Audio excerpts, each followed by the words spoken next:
Hey y'all, Anna Bradshaw here with the new November layout from embellishkits.com. This kit features 2 double-page layouts and includes a full 12 by 12 sticker sheet of fall colors from the hip Echo Park collection, The Story of Fall.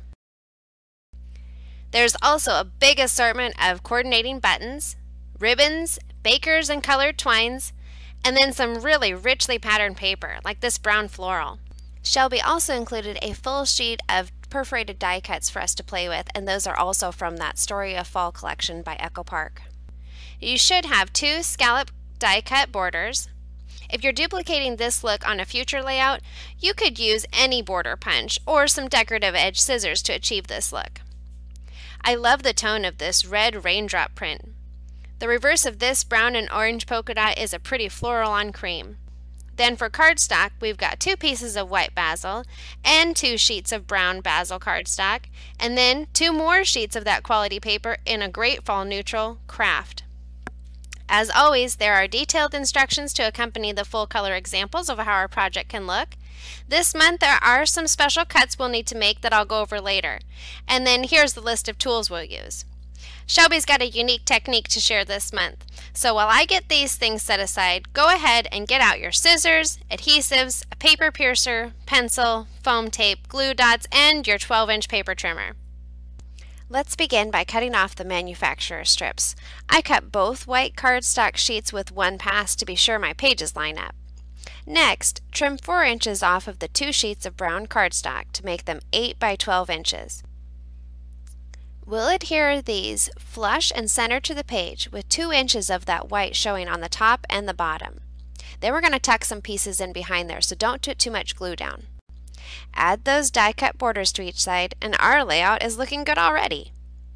Look for the large carte postale and orange circle medallion ephemera pieces from that sheet of Echo Park die cuts. Adhere the postcard in the left corner about 1/4 inch from the top. I'm going to cut a piece off the bottom here to make it appear as though it runs down the entire length of my page. Isn't that a cool way to stretch a small scrap of paper? For the page on the right, we're using the wood grain square with the hedgehog and the fox tag ephemera pieces. That adorable hedgehog will get covered up, so I set him aside, and then I did the same thing, cut off the bottom of that scallop hedgehog sticker to use. Let's spruce up this foxy tag. First off, I'll only be using the top half. This is the only part that would show if we tucked it behind the brown cardstock. Punch a hole at the top where the reinforcement is already printed. Now take about 7 inches of that yellow and white twine that came with your kit and thread it through that hole you punched. It's time to layer these pieces to create what we call a cluster. In other words, a group of embellishments placed together like this. Let's add the yellow flower sticker at the corner of the wood grain Give Thanks strip, and the orange swirl sticker overlapping the tag and that same piece. Moving back to page 1, the left side, punch out the orange circle piece with the banner reading Traditions. Overlap the carte postale and medallion pieces, and then use the brown swirl sticker to add texture and movement. When you're creating these clusters, try to mix in different shapes and the different textures of paper, like the stickers and the die cuts, and then even later we'll add some buttons. Things like that will add a lot of visual interest to your scrapbook pages and cards too. I'm also adding the red Thankful sticker within this cluster. At the bottom, we'll add the oval Grateful sticker with a yellow bird stuck on top as shown in the full color example. Set your layout aside for a few moments and let's review this month's special cuts. By cutting some simple squares, we can fold and create our own unique design elements that perfectly coordinate with the rest of our layout. So gather the cream plaid, dark brown floral, and brown with orange dot pattern papers and let's get started. You're going to cut 2 5-inch by 5-inch squares. I started by cutting at the 5-inch mark. Turn your paper and cut again at the 5-inch mark. Turn your paper and cut this at 3 inches. Then cut that into 2 3 by 3-inch squares and set them aside, as well as your scrap papers. Repeat those cuts for all 3 shapes.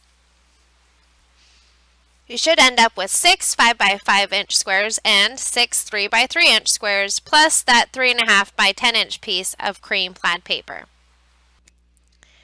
Using the scraps from those cuts, let's find a pattern that we can use behind our photos.